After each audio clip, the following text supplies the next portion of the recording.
putus. Oke, baik. Tuhan ya. Nah, saudara, mari kita buka dulu Alkitab kita, saudara, dari Mazmur pasal 48 ya. Baik. Sion, kota Allah. Oke.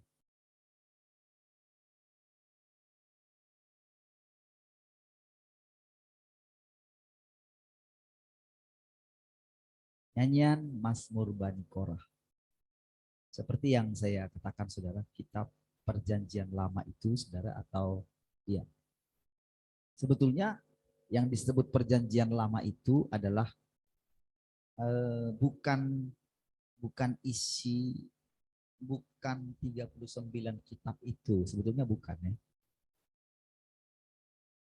Itu hanya istilah saja. Jadi kalau perjanjian lama itu sebetulnya adalah perjanjian antara Tuhan dengan bangsa Israel. Ya, itulah perjanjian lama yang mereka sudah langgar. Ya, jadi kita harus berani menerima kebenaran dari Tuhan, bukan apa yang dibuat oleh manusia. Ya, jadi kalau Alkitab kita itu ada perjanjian lama, perjanjian baru gitu. Jadi sebetulnya justru dari perjanjian lama yang kita sebut dalam arti kitab-kitabnya gitu ya, itu justru malah sebetulnya itu sekarang digenapinya semua ayat-ayat itu. Jadi kalau misalnya yang kita baca ini misalnya ya, justru gambarannya di sini, tapi aslinya itu ada ketika Tuhan Yesus datang kedua kali menyatakannya. Makanya istilah kedatangan Tuhan kedua kali pun itu tidak, bukan masalah kehadiran fisik ya. Seperti selama ini yang kita nanti-nantikan gitu. Bukan, karena bagaimana kita bilang dia datang secara fisik kalau ternyata kan bumi ini dipenuhi oleh dia. Kan bumi ini dipenuhi oleh Tuhan itu sendiri. Bagaimana kita bilang kedatangan Tuhan yang kedua kali secara fisik gitu. Ya. Jadi sebetulnya arti kedatangan Tuhan kedua kali lebih ke arah penyingkapan aslinya semua apa yang sudah difirmankan, atau firman sebagaimana selama ini kita meraba-raba, kita menginterpretasikan. Oh, artinya begini, kita hubungkan satu ayat dengan ayat yang lain. Nah, saudara, karena memang itu firman Tuhan ketika dibicarakan, memang ada hidup di dalamnya. Sekalipun itu cuman orang bilang logos gitu. Makanya ketika itu diulang-ulang, ketika seseorang kita cokokin terus perkataan-perkataan daripada Alkitab gitu, terus kita perdengarkan kepada dia dari bayi gitu, maka perkataan-perkataan yang tak ada, kalau kita katakan tak ada pewahyuan ya, asli, istilahnya hanya dibacakan tanpa dimengerti, maka itu pasti mengubah anak itu, tapi dia diubah secara, boleh dikatakan secara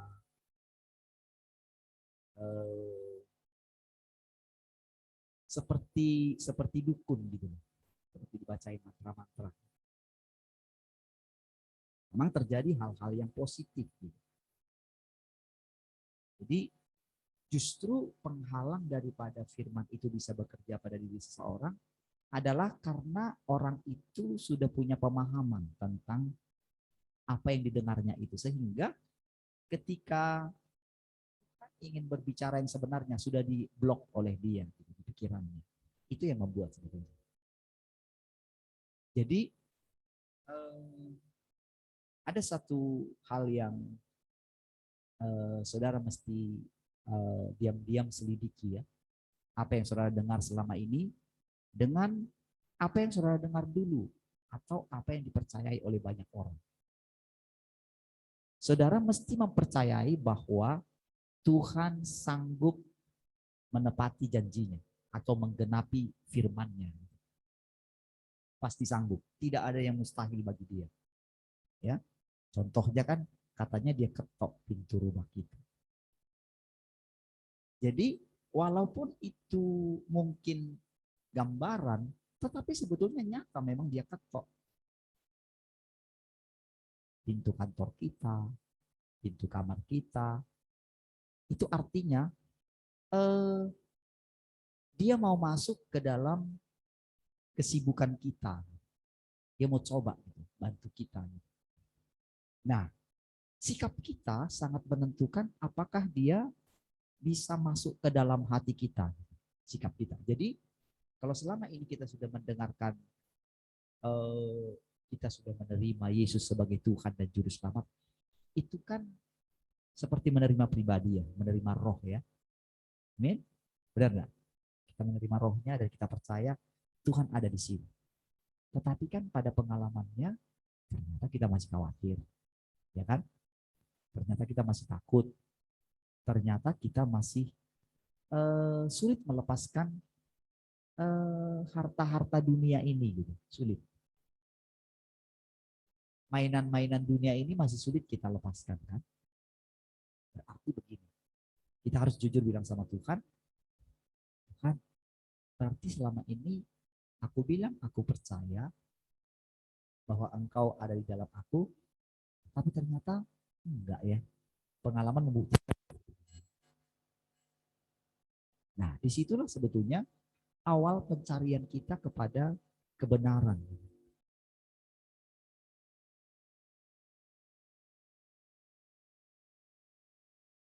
Kalau benar-benar Engkau mengasihi aku, harusnya kan saya ini kan mempercayai Engkau sepenuhnya. Tetapi kenapa sering saya tidak yakin ya kalau Engkau mengasihi saya? Berarti ada sesuatu yang salah ya Tuhan dalam kepercayaan saya.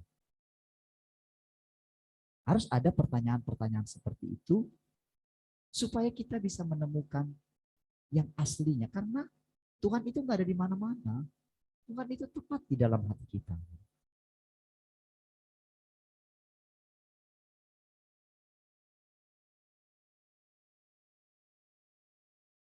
Jadi saudara, kita mesti berani ini ya, mempercayai Tuhan berbeda dengan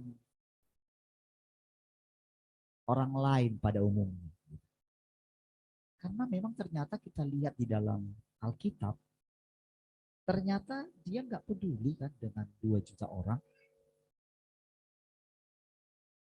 dibandingkan dengan, agak naikin sedikit ya nak, supaya ini.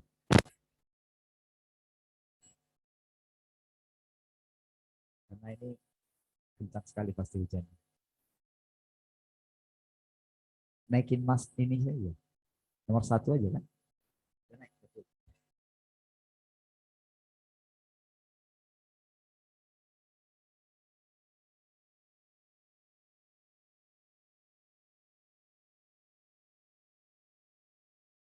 Saudara, ini akan terjadi satu percepatan yang sangat cepat sekali. Karena akan semakin banyak orang yang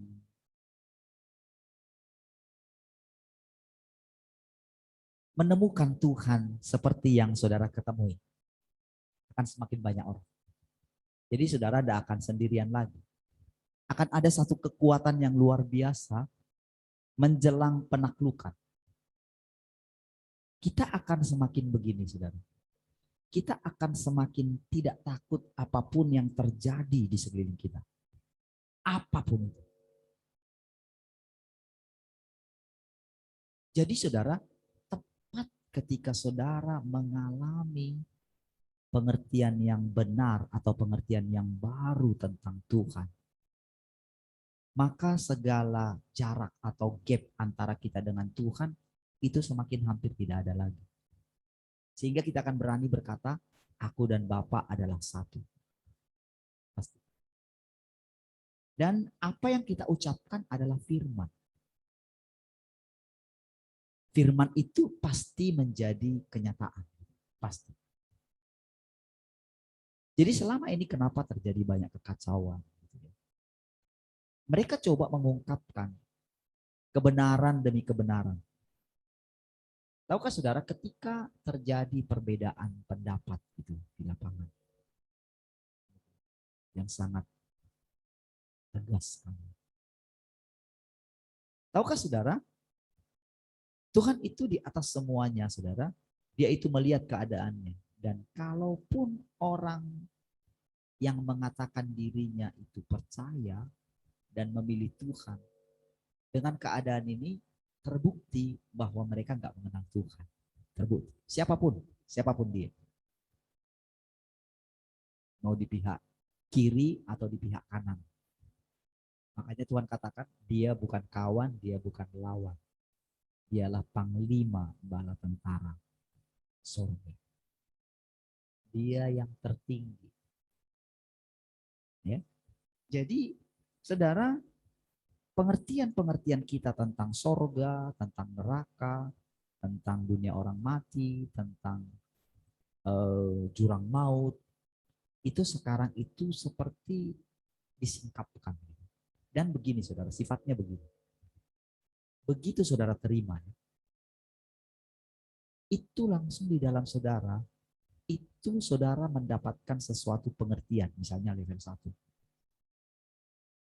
Itu pengertian. Dan kalau sampai dia pada satu level tertentu, tingkatan tertentu ya, maka saudara tidak mungkin lagi kembali kepada pengertian yang lama. Jadi saudara seperti membangun tembok yang kokoh dalam kepercayaan saudara. Nah, itulah sifatnya kebenaran. Jadi sifatnya kebenaran ini menghancurkan setiap kebohongan-kebohongan iblis. Jadi kalau selama ini saudara, dia misalnya mengatakan tidak apa-apa, nggak mati kok. Nah, saudara akan dengan kebenaran, saudara tidak akan mau mendengarkan itu.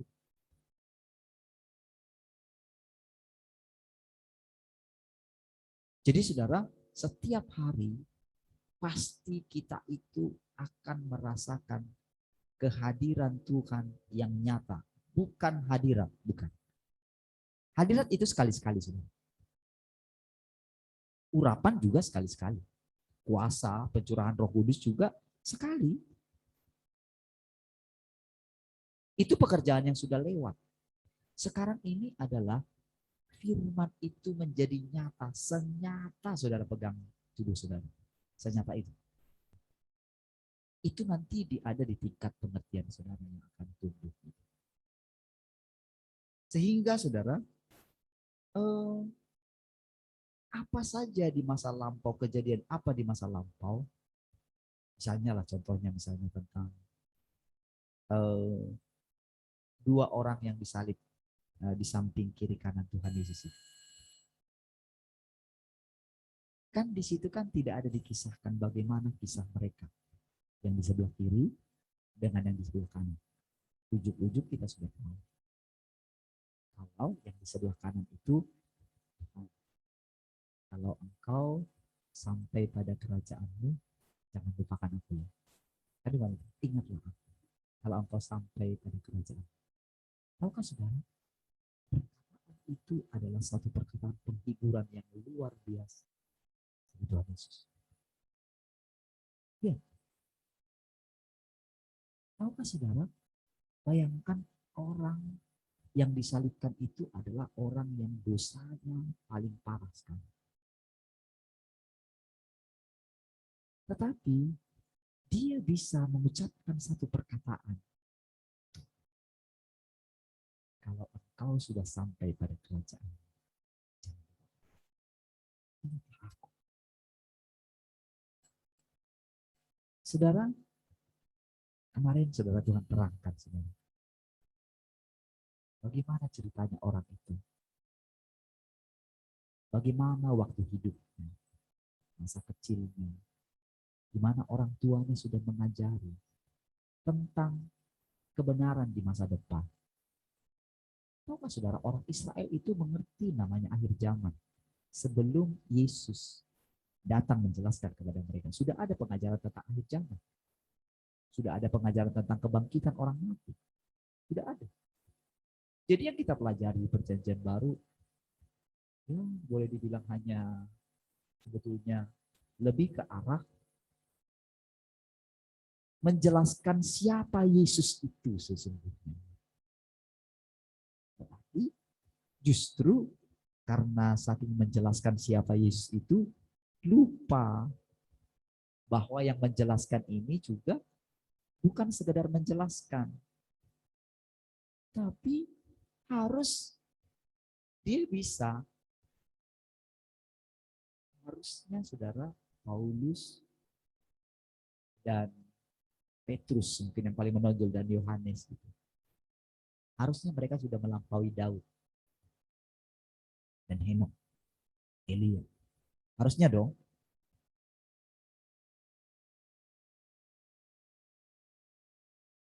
Kan hanya Yesus yang benar-benar melampaui mereka semua. Yesus sama menjadi manusia, cuman supernya aja cuman gini aja saudara. Bedanya Yesus secara tubuh itu dengan kita. Bedanya hanya dia itu, Maria itu dikandung dari perkataan Allah. Itu aja bedanya. Cuman sifat manusia dia bawa dari Maria. Maria bawa dari mana? Kan dari Adam. Adam kan sudah jatuh. Kan ceritanya bedanya kan cuma gini. Yesus itu dianggap tidak pernah jatuh dalam dosa. Tidak pernah, karena itu perkataan, saudara. Ya, karena kan Adam juga kan jatuh, kan karena perkataan toh, jangan kamu makan, nanti kamu mati. Seandainya tidak ada perkataan itu, dia nggak bakal mati. Amin. Kan itu kan? Seandainya tidak ada perkataan itu, tidak akan mati. Jadi saudara sama dengan Yesus, saudara. Jadi ketika Maria dikatakan perawan yang murni, ya mana ada lagi perawan yang murni?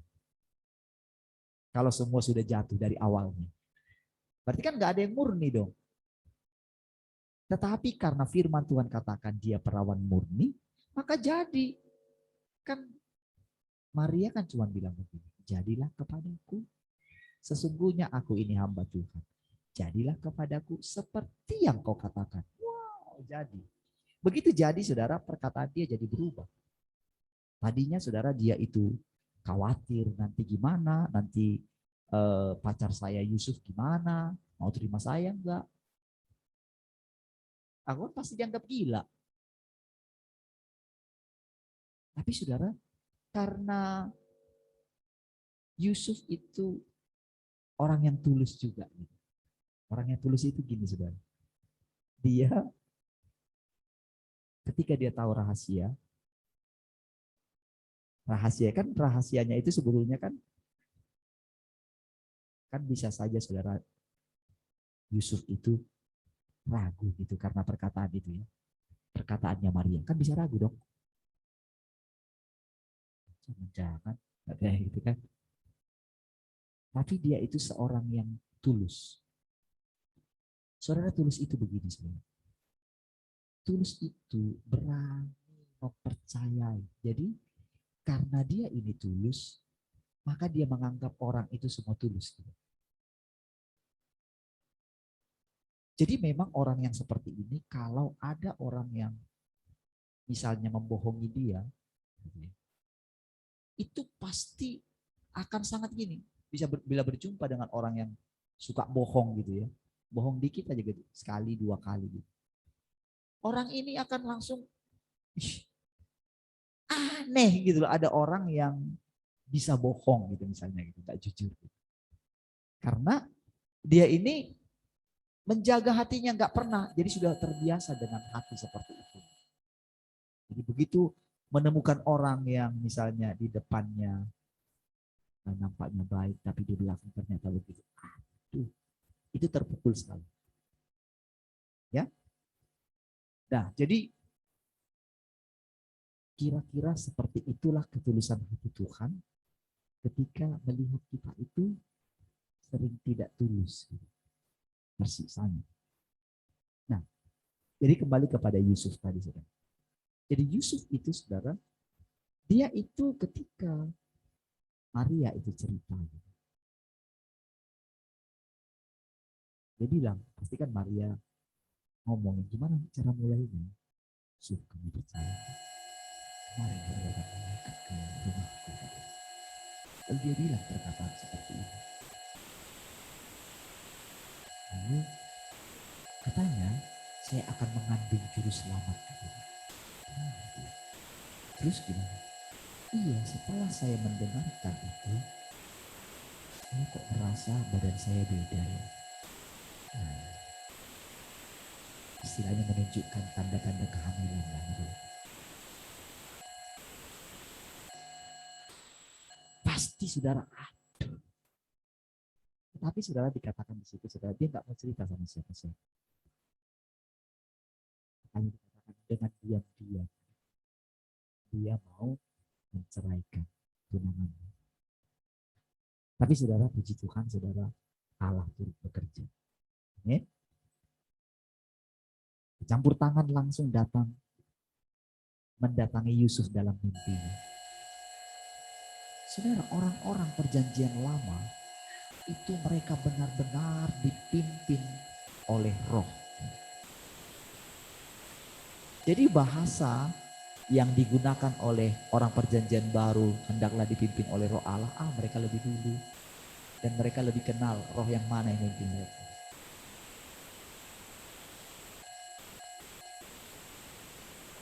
Saudara, orang-orang perjanjian baru di zaman Korintus, mereka sudah banyak sekali yang roh. Iya. Kenapa saudara? Karena mereka terlalu memaksa masuk ke alam roh. Kalau orang perjanjian lama, yang kita sebut perjanjian lama gitu ya, kan selama ini kan gini saudara, ada seperti satu kebanggaan gitu bagi kita yang ini hidup di perjanjian baru gitu. Seolah menganggap orang-orang perjanjian lama itu yang hidup dalam Taurat itu seolah-olah mereka itu lu mah gak ada apa-apanya. Mereka masih mempersembahkan korban. Selalu memang ada begitu. Itulah sifat manusia. Namun saudara, kita melihat saudara, faktanya saudara, orang-orang yang mengalami kepenuhan Roh Kudus di akhir zaman justru itulah orang-orang yang paling mempermalukan nama Tuhan. Ya, paling mempermalukan nama Tuhan. Bahkan yang disebut nanti menyesatkan umat pilihan memang benar orang-orang yang mengalami kepenuhan Roh Kudus.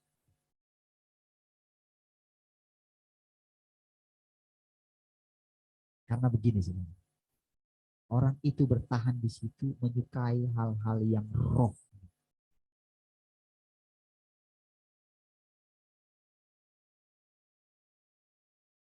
Saudara, kalau didengarkan ini oleh orang-orang karismatik gitu, pasti mereka akan tersinggung gitu.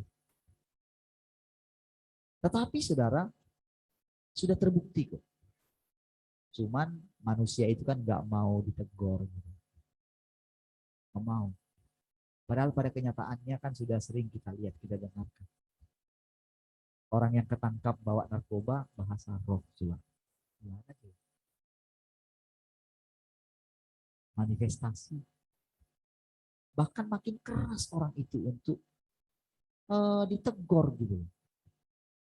Bukan makin mudah. Gitu. Harusnya orang yang mengalami Tuhan itu makin lembut terus. Bukan makin keras. Ya. Jadi saudara, si orang itu saudara yang disalibkan di sebelah kanan itu saudara. Dia itu benar-benar ketika dia sudah melakukan hal yang paling mengerikan. Sampai akhirnya dia itu disalibkan. Jadi dia benar sudah mulai berjumpa, mulai merindukan. Karena apa? Sebelum dia disalibkan itu sebenarnya, dia itu sudah merenung di penjara itu sebenarnya. Dan ketika dia dengar itu saudara, dia nggak punya siapa-siapa lagi. Saudara, Jadi ketika benar-benar dia lihat juru selamat itu disalibkan, itu benar-benar saudara, dia melihat juru selamat itu. Sementara yang satu saudara, itu saudara adalah justru dia juga mengalami yang namanya mendengarkan firman juga sebelumnya.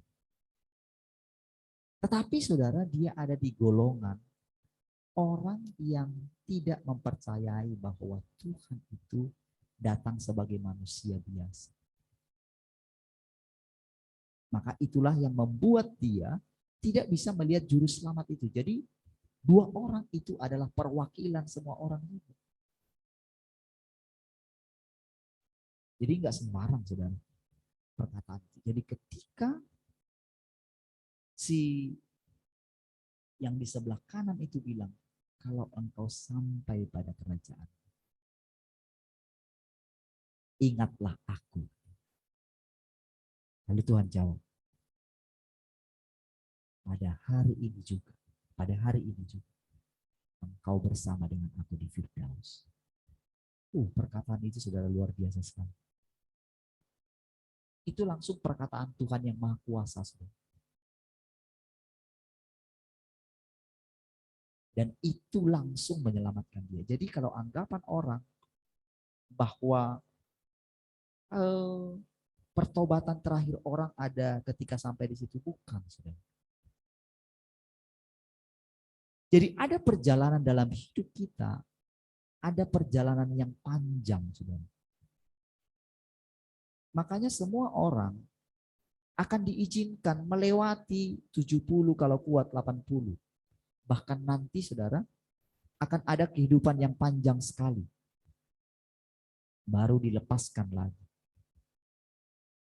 Untuk waktu yang singkat. Dengan tujuan untuk mengetahui sedalam apa orang itu berakar di dalam perkataan-perkataan Tuhan.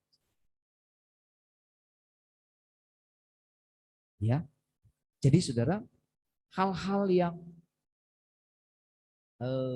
ada di dalam Alkitab itu bisa dijelaskan dia. Tak ada yang mustahil bagi dia.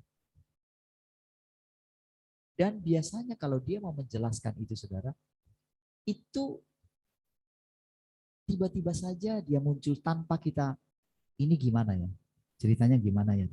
Nah, itu biasanya dia bawa, dia giring kita dan dia langsung terangkan aja. Nggak ada kita pikir-pikir. Tiba-tiba saja dia ngomong. Nah, saya mengenali sedikit gaya cara Tuhan bicara atau menerangkan sesuatu. Ya, baik. Sekarang mari kita lihat saudara ini. Saudara. Di Mazmur Bani Korah ini ya. Jadi perkataan ini bukan, ada Mazmur itu saudara, Mazmur pengajaran. Ya. Jadi kalau dikatakan Mazmur pengajaran itu adalah ketika dia memahami firman. Dia mendengarkan misalnya firman nubuatan gitu ya, atau yang sudah tertulis, lalu dia menerangkan maksudnya, itu namanya Mazmur pengajaran. Ada pengajaran. Ya. Berarti kalau pengajaran itu bisa saja karena memang ilham yang dia peroleh tentang sesuatu. Tetapi kalau ini saudara, ini adalah langsung, dia nggak pikir apa-apa, ya, dia nggak pikir apa-apa, dia ucapkan. Nah, ini Tuhan. Supaya kita bisa membedakannya. Karena kan selama ini dikatakan mendengarkan firman Tuhan kan kebanyakan kan masih interpretasi manusia. Kebanyakan masih seperti ini. Sehingga yang semua seperti ini walaupun mendekati, itu akan diruntuhkan ketika Tuhan datang. Ketika Tuhan datang kan sudah mengerti, Tuhan menyingkapkan dirinya. Tuhan menyatakan firman-Nya ini loh. Jadi kalau Tuhan sudah menyatakan firman-Nya, orang itu tidak bakalan lagi menantikan kedatangan Tuhan yang kedua. Kalau dia masih menantikan pasti sesat. Karena pasti iblis akan menunjukkan kepada dia yang sesuai dengan pikirannya. Oh, kalau nanti Tuhan itu datang, dia datang dengan kemegahannya. Nah, ditunjukkan iblis yang seperti itu. Oh, kalau dia datang nanti dia akan melenyapkan semua. Oh, dia akan membawa kemajuan, kemakmuran. Nah, kan tertipu. Sehingga banyak sekarang saudara di bangsa kita kan tertipu. Karena saudara, tahukah saudara kita ini sangat dekat sekali dengan kemajuan, bahkan melebihi kemajuan negara-negara lain. Saudara ikuti deh perkembangan berita. Iya. Sangat dekat sekali dengan yang namanya kita lebih maju daripada negara-negara lain. Lihat saudara, yang di Natuna. Saudara, seluruh dunia membantu Indonesia. Saudara, dengan ini saudara, pemerintahan kita makin lama makin berani. Dia tahu saudara, ada sesuatu yang dia lihat saudara, yang saudara tidak pikirkan. Yang tidak dipikirkan oleh yang lain-lain. Selama ini orang menganggap dia siapa lu paling sama-sama gua. Apa sih ilmu yang sudah kamu ketahui? Saya ini tahu semua loh. Orang itu nggak tahu. Kalau urapan lagi ada pada seseorang. Ingat saudara, Firaun itu pun hambanya Tuhan. Dah? Jadi Tuhan berdaulat di atas semua. Tetapi saudara, surveinya Tuhan selalu membuktikan orang yang dipercayakan sesuatu itu pasti nanti akan memberontak terhadap dia. Dia sudah ini saudara. Dia sudah menjaga dirinya untuk itu. Dia sudah berjaga-jaga untuk setiap manusia. Makanya saudara, itu sebabnya ketika kita dihajar oleh dia, dihakimi oleh dia setiap hari, rasanya saudara kita diberikan nafas lega sedikit. Saudara rasanya sudah dihantam lagi. Tahukah saudara? Supaya kita ini tak turut dihukum. Dia mau kita ini semua menjadi anak-anak sulung. Anak sulung itu artinya saudara yang boleh dikatakan menjadi bagian dirinya gitu, yang menjaga keseimbangan alam semesta ini. Jadi jangan berpikiran sempit bahwa kehidupan hanya ini saja. Gitu. Ada kehidupan yang sangat luas sekali yang akan kita pimpin. Waktu ini akan berjalan terus, forever and ever, selama-lamanya.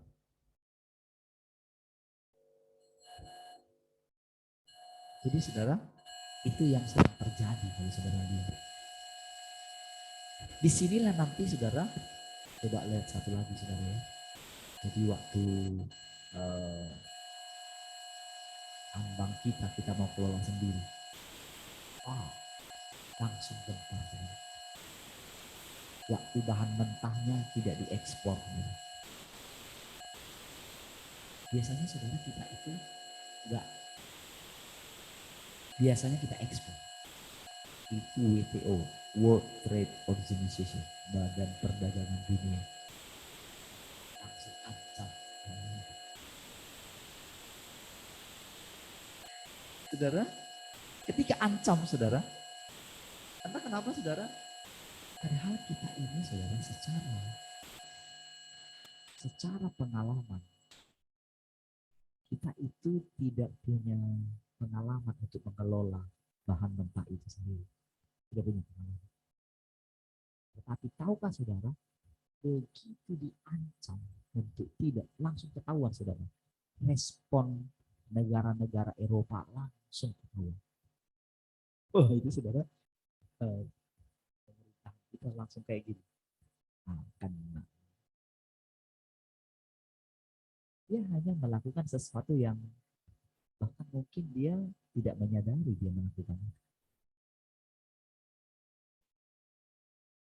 Ya, itulah sedikit gambaran tentang bangsa ini. Tapi tahukah saudara, setiap orang yang ingin membangun Niniwe kembali itu dikatakan terkutuk kan? Membangun Niniwe, ingat itu? dan yang akan membangun Babel kembali. Babel itu kan sistem dunia. Saudara, di satu sisi saudara kita melihat saudara bahwa sepertinya kan itu kan iblis ya. Sepertinya kan dengan kemajuan segala macam. Tapi saudara, kalau kita tinggal di dalam dia, kita akan tenang saja. Makanya saudara, dia akan datang setiap hari melihat hati kita. Kalau kita itu sampai gak bergairah berjumpa dia setiap pagi. Saudara, kami kalau hari Minggu jadi kadang lambat jadinya bangun gitu ya. Karena merasa istirahat Tuhan hari Minggu. Jadi walaupun alarm bunyi, jadi kadang-kadang sudah jam berapa nih? Gitu. Ternyata kalau sudah bangun itu biasanya jam ini, kalau bangun pasti bisa tebak, ini pasti jam sekian, jam 3. Sudah biasa, sudah tahu itu. Ya. Jadi kalau hitung-hitung waktunya, oh masih sekian waktu lagi. Gitu. Tapi kalau ingat hari Minggu, oh ini kan hari Minggu. Sehingga saudara kadang-kadang waktu hari Minggu itu saudara, bisa lah istirahat sedikit. Tapi saudara, tahukah saudara, itu rasanya saudara, ada satu rasa, ada sesuatu yang hilang saudara. Walaupun hanya dalam satu hari ini. Mulai menantikan. Entah kenapa saudara, pas yang kalau misalnya yang hari Minggunya, mau coba cari pun itu rasanya, aduh gimana ya, nggak ketemu gitu.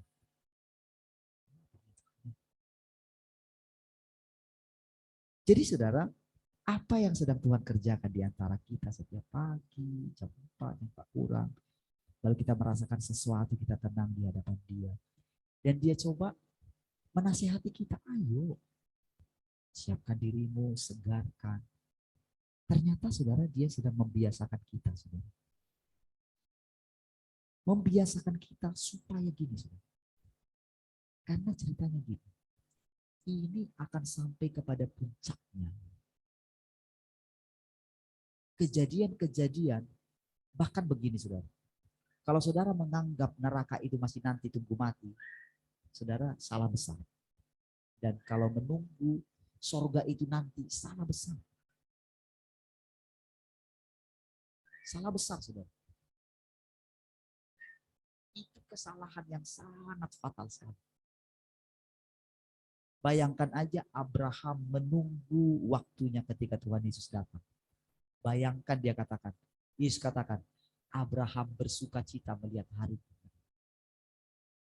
Jadi saudara, Abraham itu ketika dia menanti-nantikan satu kota, jadi ketika dalam perenungannya, ketika dia sudah dapat anak gitu ya, kan waktu dia mendapatkan anak itu kan dia pikir itulah segala-galanya. Ada yang melanjutkan keturunannya. Jadi ketika dia melihat anaknya Ishak itu saudara, semua mimpi atau janji yang diberikan dia sebelumnya ketika dia melihat bintang-bintang. Kemudian Abraham, keturunanmu akan sebanyak bintang-bintang dibawa ke pantai. Keturunanmu akan sebanyak ini. Tapi ketika anaknya belum jadi, belum ada, ya itu seperti gimana? Dan ketika sudah jadi, saudara, ketika sudah ada satu kesenangan yang luar biasa. Bahkan ketika ada anaknya dari Hagar itu, saudara, sebetulnya dia sudah suka cita. Makanya udahlah ini aja. Itu sebetulnya saudara sangat ini saudara, sangat melukai Tuhan. Saudara. Melukainya gini. Abraham, kamu juga kenal aku ya. Enggak. Harus dari rahim istrimu Sarah. Waktu Sarah itu ketawa, padahal sudah diketawa itu mungkin nutup pastilah nutup mulutnya. Itu dibenerin.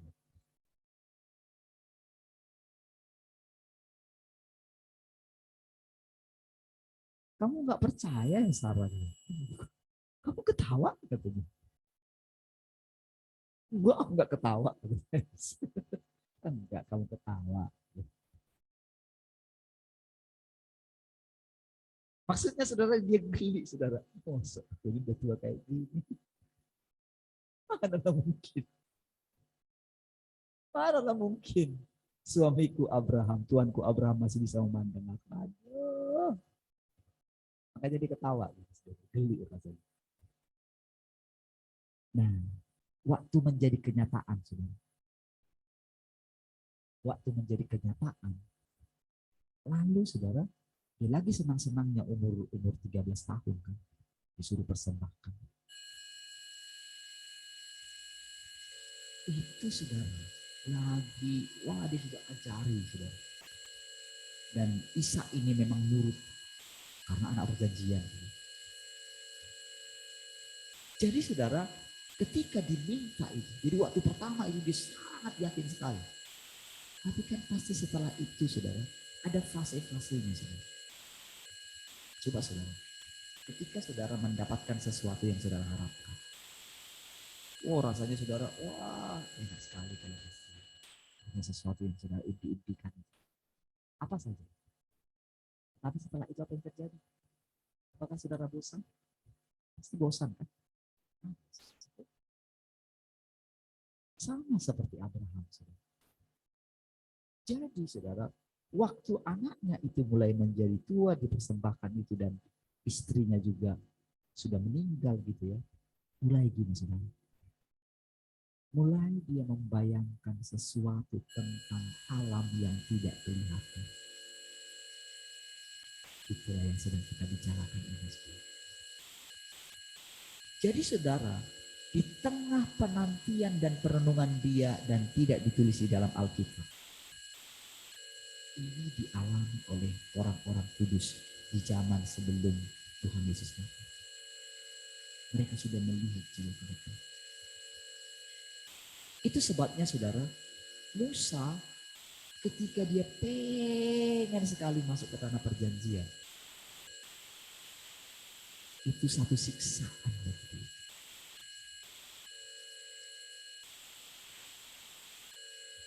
Dia pengen sekali, apalagi Tuhan bilang, kamu tidak bisa memasuki. Jadi saudara, terjadi dialog antara dia dengan Tuhan. Tidak bisa. Jadi saudara, dalam hal itu saudara, Musa itu belum mengenal Allah dalam keberadaannya sesungguhnya.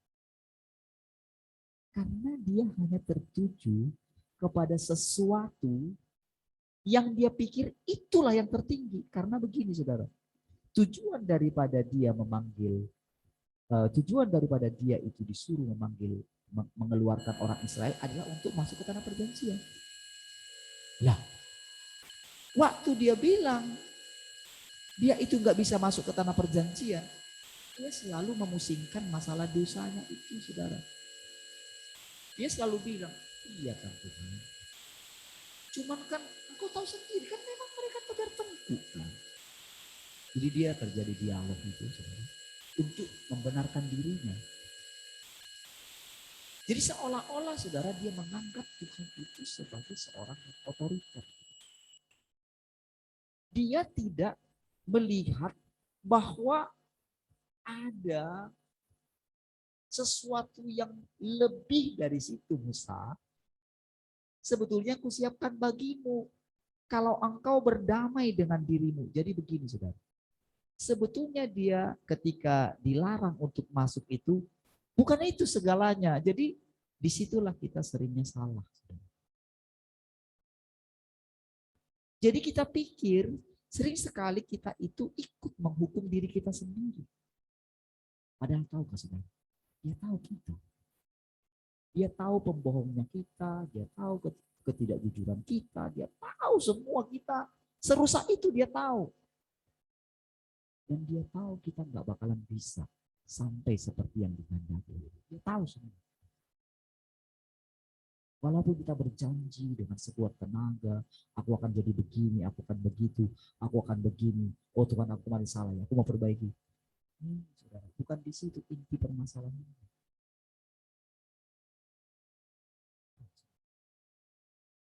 Jadi saudara, hanya ketika dia berikan kita kemampuan untuk mengasihi dia kasih kita sedikit, baru kita bisa mengasihi dia.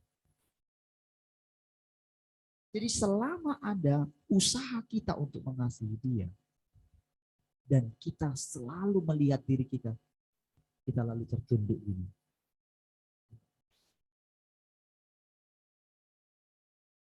Tepat di saat seperti itu, ketika engkau tertunduk, tepat di saat seperti itu,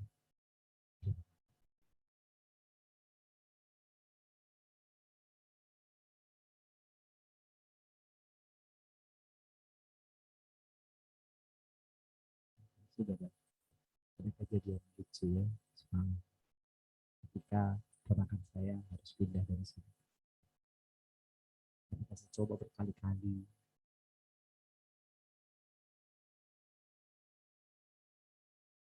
saudara, saya larang terus. Bahkan saudara, kadang-kadang saudara, anak saya itu menganggap saya itu pilih kasih. Sampai mengatakan ponakan saya ini lebih saya sayangi daripada mereka. Itu saudara, itu sangat saya bilang sama mereka.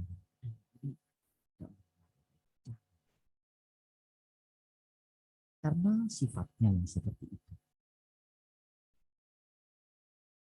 Kami kenal dia. Jadi waktu saya terus terang, kamu sebetulnya anak angkat dia.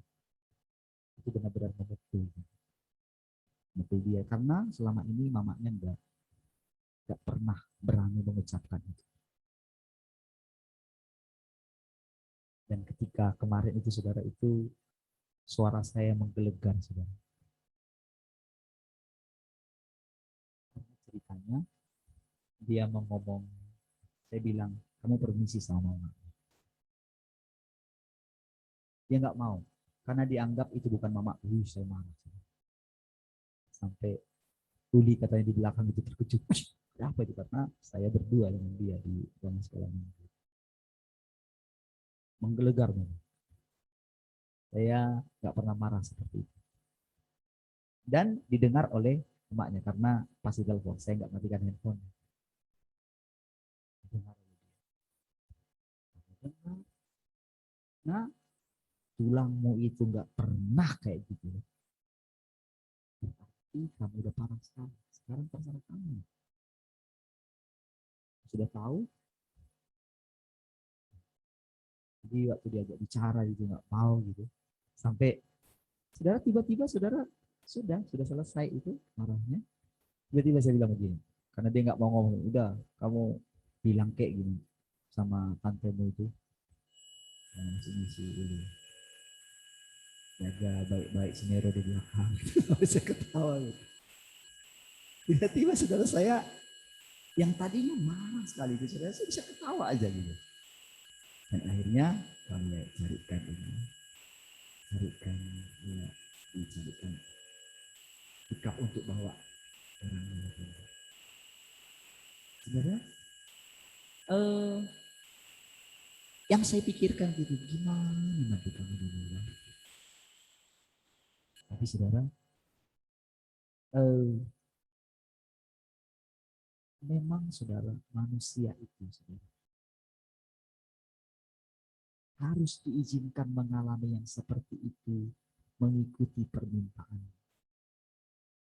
Bahkan tahukah saudara? Saudara, ada banyak orang memilih dengan sadar, memilih masuk ke neraka. Tapi tahukah saudara? Sebelum orang itu memilih untuk masuk ke neraka, tidak semudah itu diizinkan dia masuk. Dan jangan saudara bilang nanti. Iya. Jadi saudara, ada kehidupan di neraka. Tapi kalau neraka yang saudara anggap neraka yang dulu pengertian saudara, neraka itu segala-galanya. tidak seperti itu ceritanya. Ya. Tapi saudara, nanti saya akan jelaskan itu kepada saudara. Saudara, yang sedang mau Tuhan jelaskan tentang diri, yang sedang Tuhan perkenalkan kepada kita, saudara. Dia tahu, saudara, kita itu tidak bakalan bisa memuaskan dia. Karena dia sudah pengalaman. Seperti saya katakan tadi, saudara, bayangkan Musa itu hanya mikir, pokoknya kalau boleh masuklah aku ke tanah perjanjian. Itulah yang menyiksa dia, keinginan dia. Sehingga, saudara, dia selalu menghabiskan waktunya, kenapa sih aku ini salah sampai seperti itu gitu. Dia selalu pikir, aduh kenapa ya aku salah seperti ini. Itu membuat dia itu enggak mengenal bahwa segala sesuatu dari dia, oleh dia, bagi dia. Bahkan ketika Adam pun dikasih, jangan kamu makan, nanti kamu mati. Dia tahu, saudara, Adam itu pasti akan pilih. Pasti. Jadi semua yang itu kan dia tahu, saudara. Tetapi, saudara, selalu dia punya obatnya. Dan obatnya adalah perkataan. Nah, saudara, jadi saudara, bila kita mendengarkan perkataan-perkataan yang rasanya menusuk kita, ingatlah, ketika dia pukul kita, dia katakan, dia yang menyembuhkan kita. Dia. Jadi jangan pikir orang lain yang mukul saudara, Tuhan kok yang mukul. Berarti kalau dia pukulkan untuk kebaikan, cuman kan kita mengerti. Disitulah yang tidak dimengerti oleh Musa. Sehingga saudara, dia itu saudara menyampaikan ya pesan-pesan terakhirnya kepada bangsa Israel. Dan dia dikuburkan oleh Tuhan. Setelah saudara dia dikuburkan, kita tidak tahu ceritanya lagi kan? Apakah Musa langsung hilang di mana gitu? Atau apakah Musa langsung ya istirahat di mana gitu, istirahatnya di villa mana gitu di surga? Apakah begitu? Tidak kan? Dia sudah punya tubuh roh, dia bisa kemana-mana. Dan yang pasti yang pertama dicari dia adalah Tuhan yang bicara dulu kepada dia.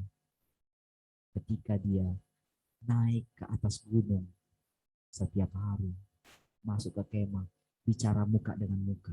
Itu kan yang dia cari kan? Gimana dia?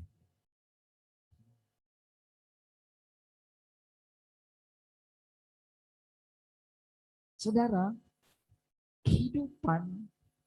kehidupan yang sekarang setelah kita lewat, kalau kita pikir saudara, oh dia sudah ada di Yerusalem surgawi, tunggu dulu saudara. Saudara, Yerusalem surgawi atau langit baru, bumi baru, saudara, itu kita alami sejak sebetulnya saudara, dari sekarang kita sudah tahu di mana kita berada. Surga kan? Di neraka. Dan jangan saudara pikir ketika saudara ada di neraka, ya sudah saudara di neraka terus. Tidak begitu. Ada banyak saudara yang kita tidak mengerti. Karena kita hanya mengerti begini saudara. Kita hidup 70, 80. Coba saudara perhatikan. Agak saudara bertemanlah sedikit dengan orang-orang yang umur 80. Coba.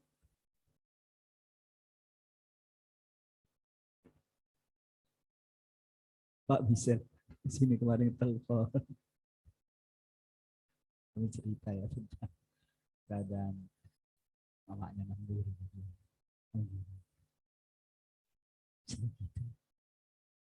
Tapi pernahkah kita terpikir kalau satu saat kita umur segitu?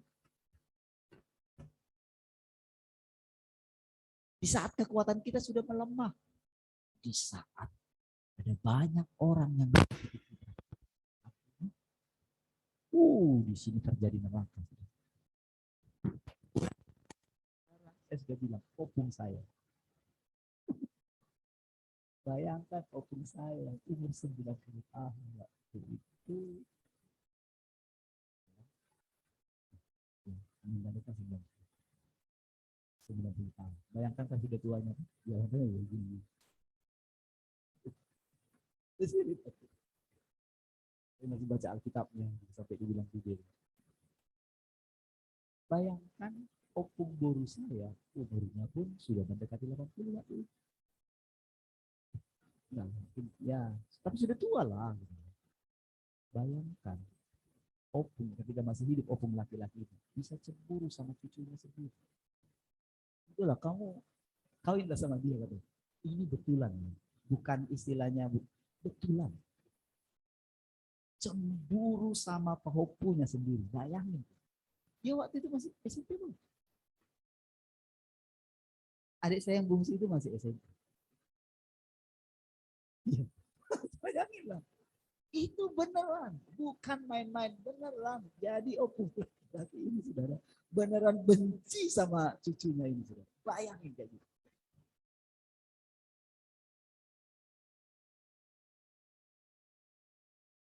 Saudara, kalau kita tidak mulai coba melihat kita bayangkan kita ini akan hidup 70, 80, oke lah 90, 100. Kita bayangkan 110, 120, sampai 200. Saudara, kalau semua kita sudah lewati semuanya, segala kesenangan, segala macam semua, kita sudah mengalami hukuman yang namanya segala macam. Bayangkan saudara kalau kehidupan itu berulang-ulang kita lakukan. Melakukan salah, kita mendapatkan hukuman. Kita lakukan salah, karena kan tabur tuai kan. Apa kita sudah nggak di neraka? Karena neraka kan karena ketidakadaan Tuhan di sana. Ketidakadaan hidup di sana. Itulah arti neraka. Surga adalah ada kehidupan di sana. Makanya dikatakan rumputnya itu diinjak.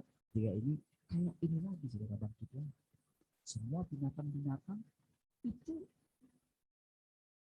apa namanya bersuka cita. Nggak ada lagi binatang liar. Nggak ada lagi yang memakan pemangsanya. Nggak ada. Tapi ketika mereka misalnya makan rumput itu saudara, rumput itu kayak hidup di dalam mereka. Jadi si rumput itu menikmati dirinya itu menjadi apa namanya binatang A yang sedang memakan dia. Karena kan dia hidup di dalam saudara. Jadi kehidupan kita juga nantinya begitu saudara. Waktu orang lain cerita, kita mulai mengetahui. Ya, seperti itu loh yang sedang Tuhan terangkan kepada saya. Itulah kehidupan. Tetapi saudara, kalau saudara tetap pada pendirian saudara, saya tetap kepada keadaan saya yang sudah mengalami seperti itu, maka ada jurang pemisah antara saya dan saudara. Nah, kalau saya terus mempertahankan keadaan seperti itu, tidak seperti Tuhan yang menurunkan dirinya, maka terjadi siksa. Nah, inilah yang dialami oleh Tuhan ketika dia tahu saudara dan saya itu sudah sampai batas tertentu, dia tahu kita nggak sanggup. Makanya dia selalu sabar. Saudara. Bayangkan dia selalu ketuk pintu hati saudara. Di pagi ketika kau bangun, selamat pagi. Sebelum saudara mengucapkan selamat pagi, ketika habis pekerjaan saudara berpikir terbawa tidur. Saudara,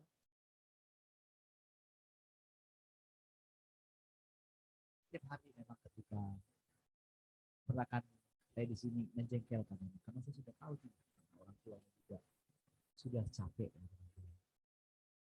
karena kemalasan karena tinggal sama mereka kan. Waduh, mana bisa, hanya di sini lah bisa. Mungkin dia bisa membodoh-bodohi saya dengan tulangnya. Iya. Sampai dengan tulangnya, aduh udahlah. Jadi istilahnya kalau lagi masak, jadi saya sudah berkali-kali bilang bantu masak, gitu kan. Mau. Tapi kalau dia nyapu di halaman depan itu, dia nyapu gitu, dia lapor sama maknya. Nanti berat kerja di sini. Untung enggak saya dengar dari telinga saya. Kalau sempat saya dengar dari telinga saya, dia bela gurunya itu habis.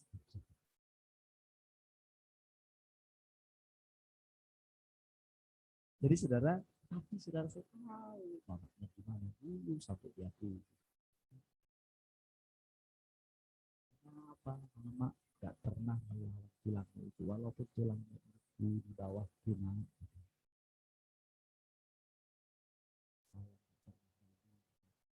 Tulang atau ituk seperti itu. Nanti dia bilang gitu,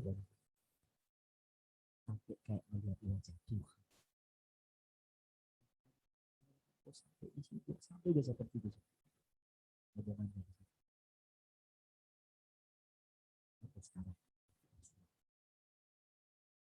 Jadi saudara, ada sesuatu memang yang ini.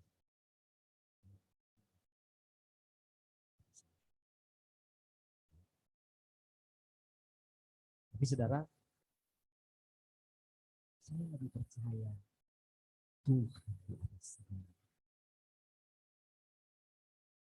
Inilah yang harus dilakukan.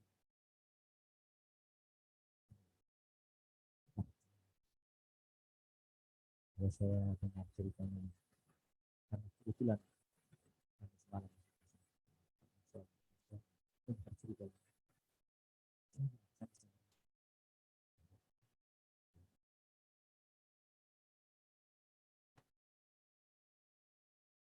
Di sebelum meninggal, saudara anak buah itu bilang,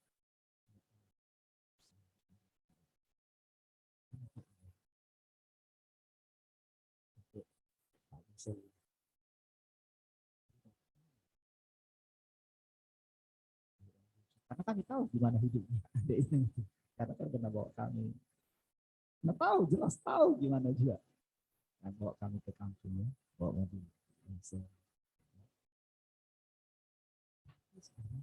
Bayangkan bagaimana dia bisa merawat Pak Michel,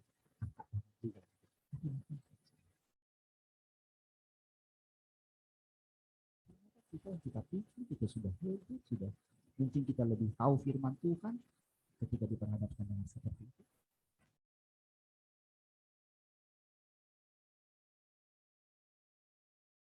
Kita cerita bagaimana kesabarannya Alam Pur. Saya baru tahu gitu.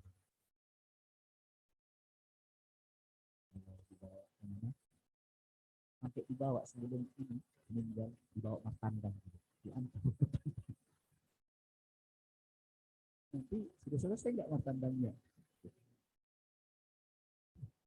Kalau saya dengar cerita itu ya,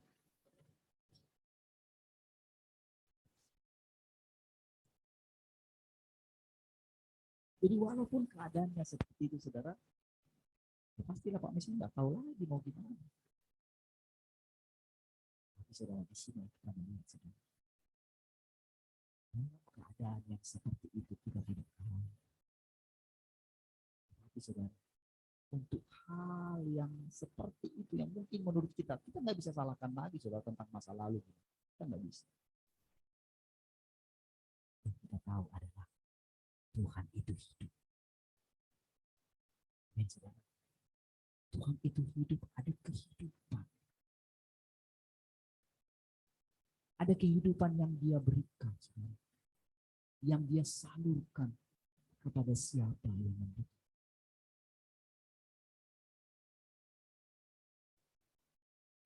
Kalau cerita katanya, kalau mau beli tas ya, beli berapa? Itu katanya si Amang Boru itu, ini ceritanya, saya ceritakan teman. Saya coba menunjukkan itu ada sisi yang lain yang mesti kita pelajari tentang hidup. Berapa harganya? Itu nggak perlu ditawar. Mana mau? Itu. Langsung itu langsung udah baik. Nggak peduli. Kalau kita pastikan, kalau istri saya misalnya, pastikan yang dilihat kan harganya dulu. Ya enggak? Pasti saudara, walaupun dia pengen gitu, lebih baik udah dipikirkan dia apa namanya, ya, belanja ke jodoh ini udah berapa, 1 bulan ini. Jadi sebelum minta ke saya, oh ya kalau sampai ke saya juga, nanti saya bilang aku suka kamu apa adanya. Tapi saudara, ketika melihat itu, jadi katanya kalau misalnya si Amang Boru nggak ikut, misalnya lagi pergi ke Jakarta, kan ada anak dari Jakarta, jadi telepon katanya, itu suka yang bandulnya apalah gitu ya, jangan sampai dia banyak beli ya, kalau nggak ada uangmu aku kirim, kira-kira kayak gitu. Sampai kayak gitu, sampai segitunya. Kalau saya ingat bapak saya sama bapak saya, udah bapak saya nggak kerja istilahnya karena memang gagal terus gitu. Mama saya yang kerja, masih dikasih uangnya sama bapak saya. Bapak saya yang pegang uang itu. Tapi memang saya lihat juga nggak pernah mereka bertengkar sampai gimana lagi, karena mungkin mama saya sudah pernah kapan bertengkar dengan suaminya dulu kan. Jadi saudara, di situ saya lihat dua kehidupan. Alamak, kayak gini. Berarti saudara ada sesuatu yang kita mesti belajar ulang tentang kehidupan ini. Amin, saudara. Kita mesti belajar ulang tentang kehidupan. Kehidupan kita masih panjang. Kita ada sonari, kita ada haduan, katanya kan? Benar nggak? Ada perbedaan di antara kita. Memang ada jurang. Memang nggak mungkin saudara bisa tarik saya ke tempat saudara. Makanya dibilang, supaya di mana aku berada, kamu pun berada. Nah, inilah yang diceritakan di kota Sion ini. Kita nggak baca ayatnya dari tadi. Karena saya pun dari tadi nggak tahu saya mau bicarakan apa. Saya tahu saudara, kita sedang belajar sekarang kehidupan saudara. Jadi saudara, apapun yang sedang kita lewati, tidak ada yang perlu kita salahkan. Pergi mungkin dengan pilihannya, mungkin masih mantap. Ketika Pak Tian bilang, karena bilang bodoh hebek naik. Tapi dia pun tidak datang dia ke sini. Dia sudah janji, minggu depan saya datang Pak. Datang. Ya, Pak Senaku, Pak Senaku, Pak Senaku. Satu itu terlalu tinggi katanya. Aku dengarkan seperti ditusuk-tusuk saat semua badanku gitu. Bagaimana kita mau bilang? Jadi ketika bayangkanlah dia duduk di sini saja. Jadi setiap kali dengar firman kayak ditusuk-tusuk, kepalanya ditusuk, badannya gimana coba? Jadi marilah kita terima dia ada di sana itu, nikmati dulu sampai nanti sadar gitu kan. Kita nggak bisa pasar rasanya, saudara. Saya pengen kalau ke Piayu itu pengen rasanya mau singgah ke sana gitu, mau cerita dari hati ke hati gitu, tapi tertahan juga. Itulah kehidupan yang sedang kita tahu. Tuhan tidak menghendaki satu orang nasib pun binasa. Itulah bebannya Allah yang terus dia pegang sampai nanti kita masuk ke Sion itu.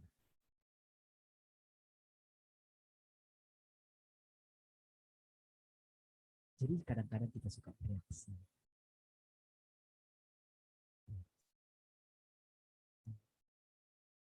Tetapi saudara, semuanya itu saudara sedang menunjukkan Allah sedang bekerja di antara kita.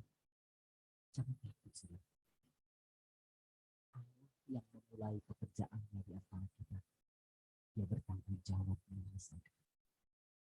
Bagian kita, mari kita tekun menanti-nantikan dia setiap hari, menantikan perkataannya. Maka kita akan melihat perkataan-perkataannya itulah yang akan membersihkan kita, yang akan memandikan kita, menyegarkan kita saudara. Perkataan-perkataannya itu saudara seperti vaksin yang mau vaksin kita saudara. Menyelamatkan kita dari dunia. Saudara, apapun keadaan kita hari ini saudara,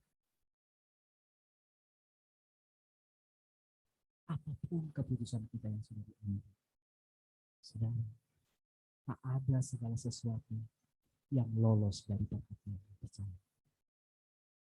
Ketika dia bilang, hendaklah engkau panas atau dingin. Jadi jangan abu-abu, pilih aja. Kalau waktu kita di abu-abu itu saudara, disitulah kita itu menderita sekali. Kalau sampai, saudara kan kubunya kan kayak gini. Bahwa orang-orang yang tidak mau dan yang sudah disuntik itu saudara, kan dua-dua, baterai loh. Sudah? Oke. Jadi dua-dua ini sebetulnya menderita. Karena begini, yang satu sedang menunggu kayak gini. Wow, nanti datanglah ini penghukumannya. Yang satu bilang, aduh rasain.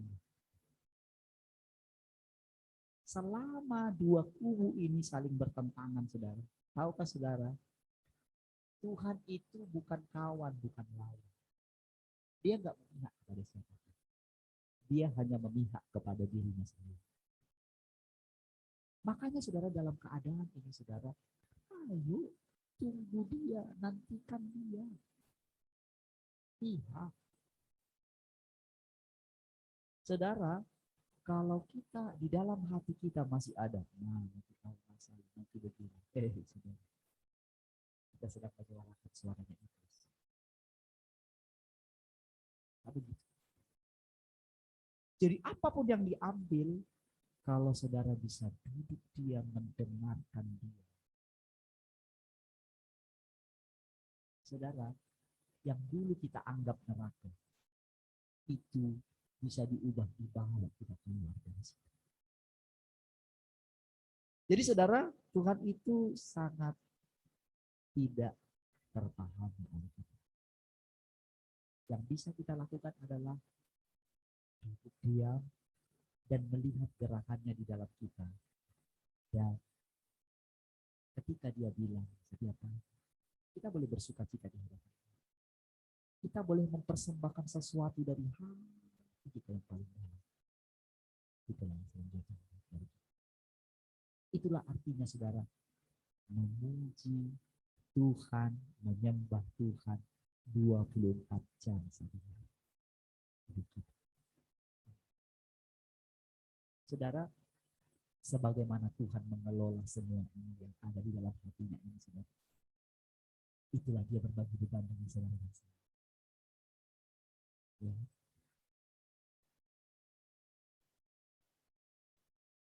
Saudara, saya berusaha syukur selama ini mama saya dipelihara sama Tuhan.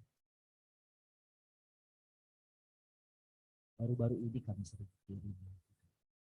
Sekali. Tetapi saudara dulu dia kerja. Bayangkan dalam kesendiriannya kami semua sudah merantau. Di masa tuanya dia sengaja kerja demi apa saudara? Demi di satu sisi saudara supaya dia tetap fit. Dia nggak mau nggak kerja. Saudara, ada satu masa dia ketika nggak kerja, itu satu penyiksaan bagi dia sehingga ada sampai tiap pagi sudah jam 5 pagi dia mandi di laut. itu mama saya usia segitu bisa itu angkat kakinya gini, itu diangkat kakinya ke atas, dia latih terus gini. Dan setiap kali lihat masih bisa sukacita kayak gitu, walaupun penglihatannya sudah mulai kabur gitu. Tetapi di saat semua ya kepantaran dia mulai meninggal gitu,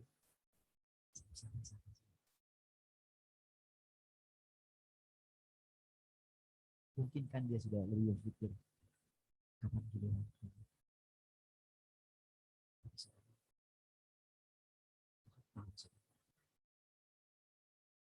Ketika kita memberikan kita kan nggak bisa, apalagi dengan situasi sekarang. Saya nggak berani memikirkan apa yang terjadi di masa depan. Karena itu bisa menjadi kenyataan. Yang saya pikirkan adalah bapak saya bersama itu.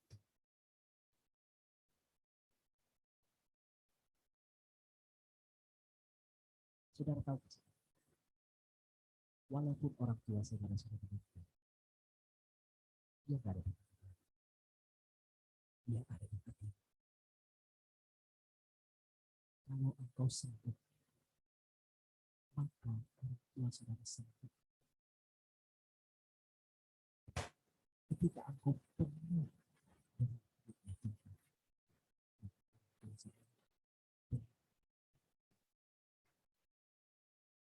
tidak bisa tidak.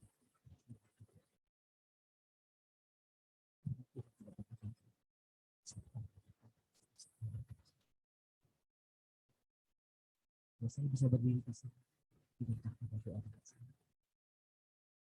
Doa yang sederhana dilakukan. Berarti kalau saya tidak kematian.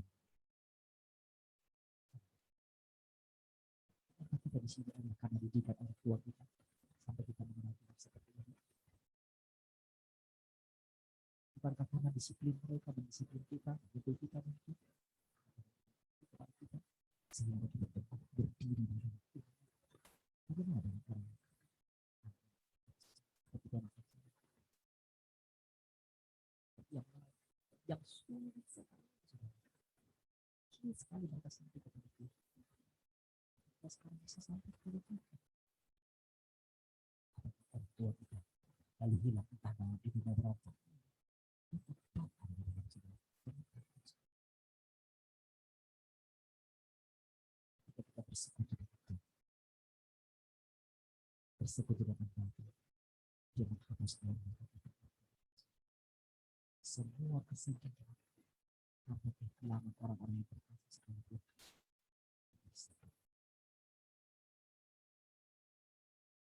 Itulah kehidupan di surga. Surga adalah kita bersama-sama dengan orang.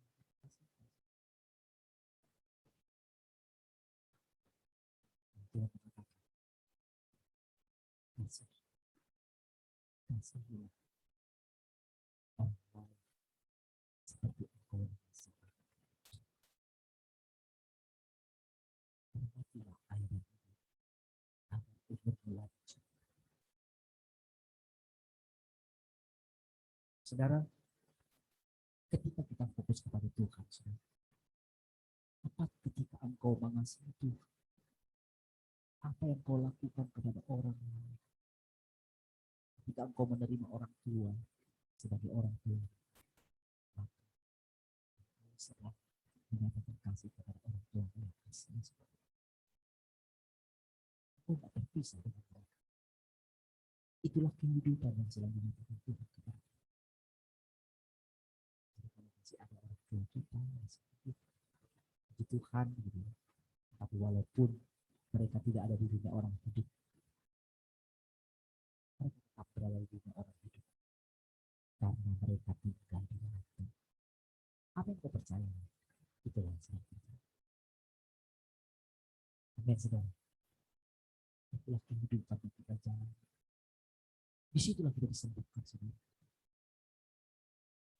Kalau kita mau ingat masa yang lalu, ketika saya lagi bangga-bangganya dengan bapak saya, tapi tidak bisa melihat pernikahan saya.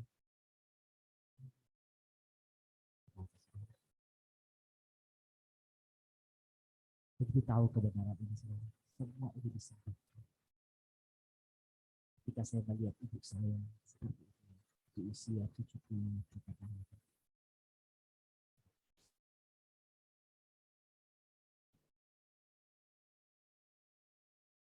Tidak ada yang mustahil. Amin, saudara. Baik, mari kita akhiri, saudara. Jadi nggak jadi kita baca ayatnya. Baca saja dulu. Ayo Kak Kesia. Mari sama-sama kita lagi. Jadi kita nyanyikan satu lagi. Belum nyanyi kan?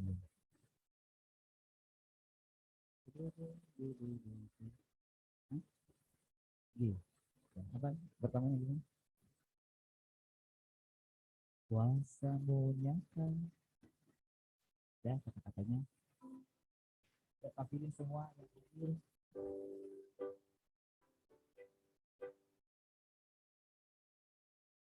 Yes, tampilin semua yang hadir.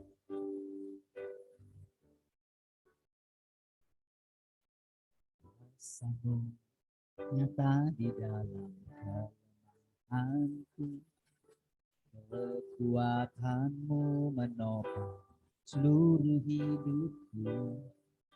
Dari mana kata-katanya?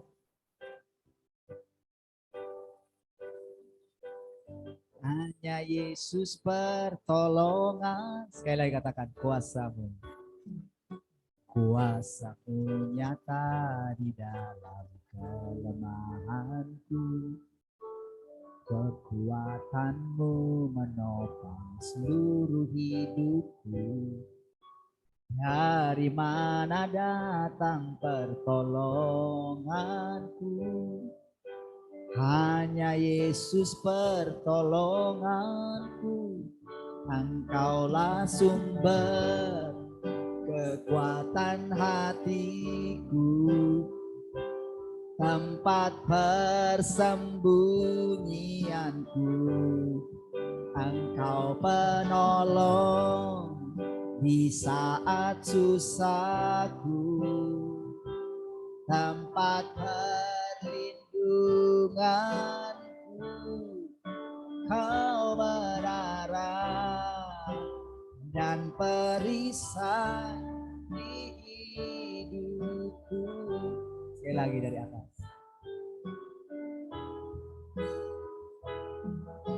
Kuasamu nyata di dalam kelemahanku, kekuatanmu menopang seluruh hidupku.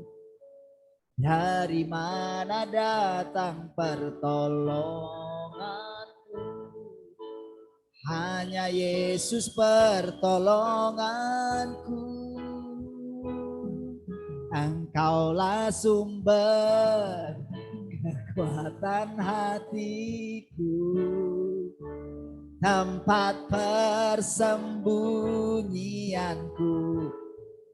Engkau penolong di saat susahku, tempat lindunganku.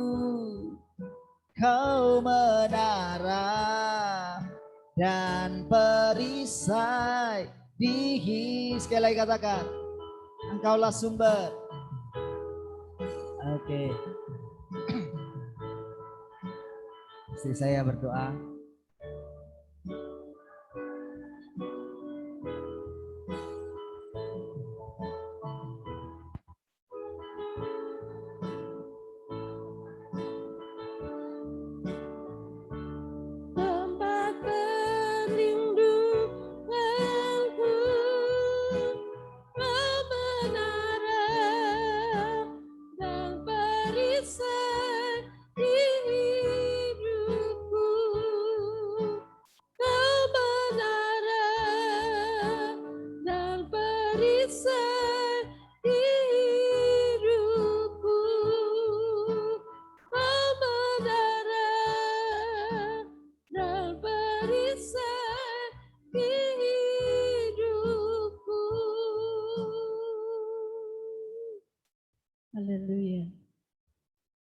Mari kita satukan hati kita di dalam doa. Terima kasih Bapa Surgawi. Kami bersyukur buat anugerah-Mu dalam hidup kami. Terima kasih buat hari ini Engkau mengenyangkan kami dengan perkataan-perkataan-Mu. Terima kasih kami boleh makan bersama-sama dengan Engkau setiap hari. Terima kasih Tuhan, terima kasih. Kami dikenyangkan, kami dipuaskan. Terima kasih, biar semua perkataan-Mu yang boleh kami makan hari ini, itu terus membuat kami semakin hidup di hadapan-Mu. Kami terus memakan hidup-Mu setiap hari, memakan perkataan-perkataan-Mu, untuk terus menghidupkan kami semakin hidup di hadapan-Mu. Kami boleh hidup seperti yang Kau kehendaki di dalam seluruh kehidupan kami. Terima kasih Bapa, kami bersyukur. Biar semua yang kami dengar, semua perkataan-Mu, itu boleh menjadi rema di dalam hidup kami. Itu yang akan terus membawa kami, semakin hari kami semakin bersemangat untuk terus menanti-nantikan Engkau, sampai kami boleh mengalami kebahagiaan bersama dengan Engkau. Kami boleh menggenapi firman-Mu. Berbahagialah orang yang menanti-nantikan Engkau sampai mencapai genap 1335 hari. Kami boleh bersama-sama terus bersemangat menanti-nantikan Engkau setiap hari, senantiasa duduk diam di bawah kaki-Mu, menantikan perkataan-perkataan-Mu bagi kami. Terima kasih Bapa, kami bersyukur buat siang hari ini. Terima kasih Engkau telah memberkati ibadah kami ini. Engkau yang berdaulat sepenuhnya atas seluruh kehidupan kami. Terima kasih, kami bersyukur. Kami berkati seluruh gereja-Mu, dimanapun gereja-Mu ada di bangsa kami ini. Kami percaya Engkau Allah yang tidak menghendaki satu orang pun binasa. Engkau Allah yang akan membawa seluruh gereja-Mu untuk kembali kepadamu. Engkau yang membawa seluruh gereja-Mu untuk mengalami Engkau sendiri secara pribadi di dalam hidup mereka. Terima kasih Bapa, terima kasih. Engkau yang berdaulat sepenuhnya atas gereja-Mu. Engkau Allah yang berdaulat untuk memerintah atas seluruh gereja-Mu di bangsa kami ini. Terima kasih, terima kasih. Kasih-Mu itu yang akan menarik seluruh gereja-Mu untuk kembali kepadamu. Terima kasih Bapa, terima kasih. Terima kasih, kami bersyukur buat apa yang sedang Engkau kerjakan atas bangsa kami. Kami bersyukur semuanya ada di dalam kendalinya Allah. Kami berkati seluruh bangsa kami, dari Sabang sampai Merauke. Berkat Allah tercurah atas Indonesia. Mata Allah memandang seluruh bangsa kami, menyatakan kasih-Nya atas Indonesia. Bahkan pemerintahan bangsa kami ada di dalam kendalinya Allah saja. Terima kasih, kami berkati pemimpin bangsa kami, dari pusat sampai ke daerah sampai RT RW. Semuanya ada dalam kendalinya Allah saja. Semua keputusan-keputusan yang diambil di bangsa kami, semuanya ada dalam kendalinya Allah. Di dalam nama Tuhan Yesus. Terima kasih, kami berkati kota Batam. Damai sejahtera Allah tinggal atas kota ini. Bahkan memerintah atas kota ini. Terima kasih Bapak. Kami bersyukur buat anugerah-Mu. Kami berkati seluruh keluarga kami. Kami berkati orang tua kami. Dimanapun mereka tinggal, dimanapun mereka ada. Kami satu di dalam Engkau. Kami memberkati seluruh keluarga besar kami. Kami percaya firman-Mu. Apa yang Engkau perkatakan itu tidak akan pernah kembali dengan sia-sia. Dan firman-Mu sendiri yang mengerjakannya tepat seperti yang Engkau kehendaki. Kami percaya satu orang bertobat, seisi keluarga diselamatkan. Itu terjadi atas seluruh keluarga kami.